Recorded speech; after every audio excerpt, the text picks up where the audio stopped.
экономикалык эксперттардын айтымында ички дүң продукциянын өсүү темпи 4,9% түздү. 10,9% түздү. Бул жерде абдан бул жыйынтык эмненин эсебинен келди? Негизинен бизде өзүңүздөр билгендей 2018 жылдын 2019 жылы биздин ветеринардык система эквиваленттүү болуп чечилди.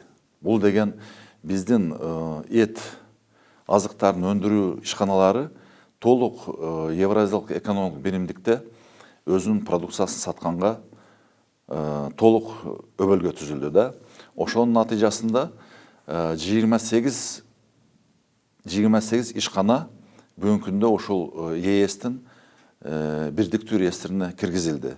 Жалпысынан бүгүнкү күндө 87 ошол сыяктуу ишкана ошол биздин биримдиктин ээрисинде турат. Андан сырткары